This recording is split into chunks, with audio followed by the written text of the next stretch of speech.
Hey everyone, how's it going? I'm here with a beer, past Blue Ribbon, the cheapest, shittiest, pissy beer that you can possibly get here in Montreal, Quebec. And I wanted to talk to you guys about my experience seeing Thy Art is Murder as well as After the Burial a few days ago. The date right now is June 2nd, 2022. I just got home from work and I saw both of those bands at Club Soda 2 days ago on May 31st with a few friends of mine. And I didn't get a chance to record this video yesterday, Wednesday being my day off, of course.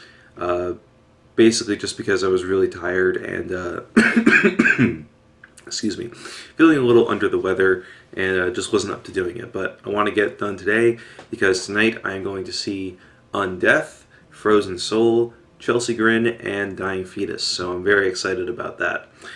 So I guess I'll start by saying that it was a 4-band bill 2 days ago. The first band was called Brand of Sacrifice, and they're a deathcore band from Toronto. I think they're from Toronto. I'm pretty sure that's where the singer said that they were from.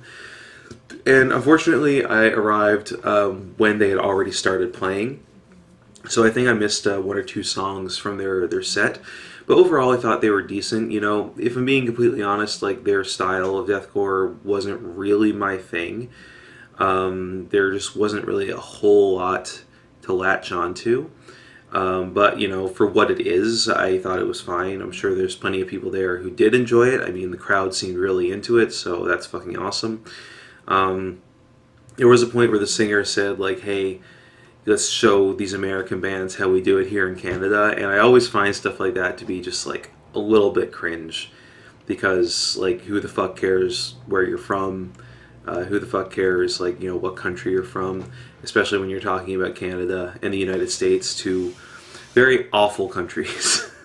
So, yeah, I thought that was a little bit whatever, but, you know, they were still pretty good band, good performers and all that. Just not the kind of music that I would be into. Following Brand of Sacrifice was a band called Currents, who I've never heard of before and don't really know anything about. But I did enjoy their set a little bit more than Brand of Sacrifices. They're a little bit more on the djenty side, and their guitarists were definitely really entertaining to watch. They did a lot of those same tropes that you see in metalcore with, like, you know, them spinning around in, like, kind of like a pre-planned, choreographed way.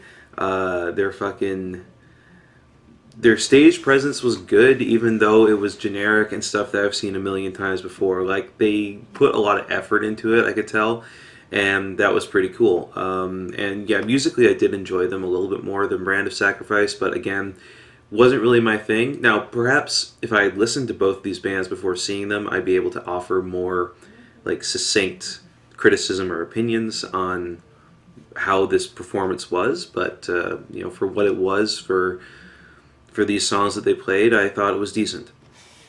Going into the next band, one of two bands that I was there to see that night, this one was probably the one that I wanted to see the most. Thy Art is Murder, from Australia, of course. And they were fucking awesome. They played, you know, a ton of songs that I really wanted them to play from their most recent record, Human Target, including the title track, of course. I really hope that's the name of the record, at least. I remember it being that, but maybe I'm wrong. If I'm wrong, it's going to be a little bit embarrassing. But I'm pretty sure the record is called Human Target, and they have a song on the record that is the title track. And they played 21st Century Death Squad Anthem. They played Holy War. They played just a ton of tracks from Human Target. Actually, you know what? I'm right here in front of my computer. I can look it up really quick. Let's see. Human Target... Thy Art is Murder. Yeah, okay. They played New Gods, Make America Hate Again. I think they played Welcome Oblivion, I'm pretty sure.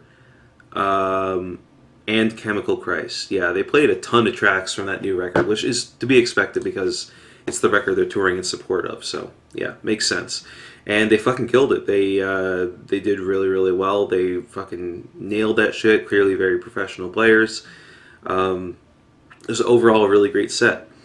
And then after that, it was After the Burial. Now, of course, as anyone who has been following that band knows one of their guitarists, their lead guitarist Justin Lowe, died several years ago, pretty tragically, unfortunately. Um, and in my opinion, the band musically hasn't really been the same since then because I guess Lowe was such a huge part of their creative process.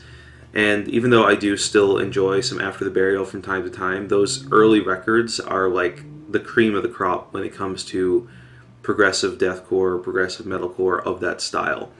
I mean, After the Burial was one of the bands that kind of helped invent and then popularize that genre of music. And they didn't really play any of the songs that I wanted them to play, unfortunately, because I guess they're on tour in support of like their most recent stuff. But songs like "Your Troubles Will Cease" and "Fortune Will Smile Upon You," "Cursing Akhenaten," which of course is my favorite song by them. It's such a fucking banger, and is actually the reason why my screen name on a lot of different websites, such as the Heavy NFLD blog, is Akhenaten. It's because of that song. And even Pennyweight, which that's a pretty fucking popular song by those guys, and they did not play that.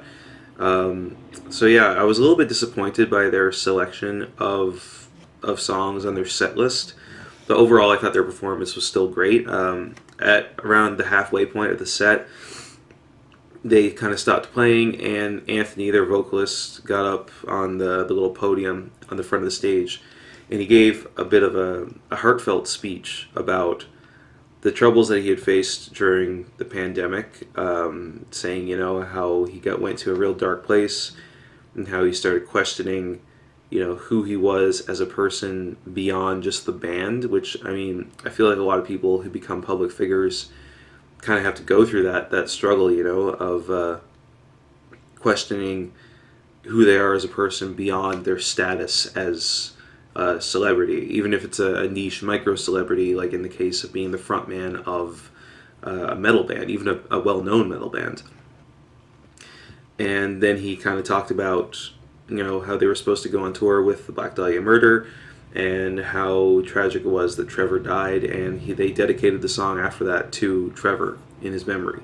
And I thought that was really sweet, and honestly it was so sweet that I teared up, and I thought I was going to cry. It was a very emotional moment, and I'm really happy that he got up there and he said those things, because it definitely hit home for me and probably a lot of other people there in that crowd. There's a funny moment. I was there with a couple of friends of mine, Kelsey and Sam, and they're not the kind of people that usually go to metal shows, but there was a point where Anthony said to the crowd, like, if you're here with a friend, I want you to put your arm around that friend, and then when this song starts, I want you all to rush into the middle of the mosh pit. And Kelsey is a bit short, she's a bit small, so she was like, I ain't fucking doing that shit. Me and Sam were like, fuck it, let's do it. So we did that, and we ran into the mosh pit and immediately lost them. And that was to be expected, I guess. But it was still pretty fucking funny.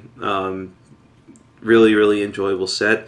The only thing that I wanted to say beyond that, which isn't really related to the bands at all, is that the sound in Club Soda is not the best, because if you're standing to either one side or the other of the venue, there's a chance that you're going to get only bass or only guitar and not the other instrument. You'll hear the drums fine, you'll probably hear the vocals fine, but you're just going to get one of the axes, which is really unfortunate. There's a couple other venues in Montreal that are like that. I've never really noticed that problem at Corona Theatre or Fairmount Theatre, but I have noticed it at Foufs, at Foufoune Electrique.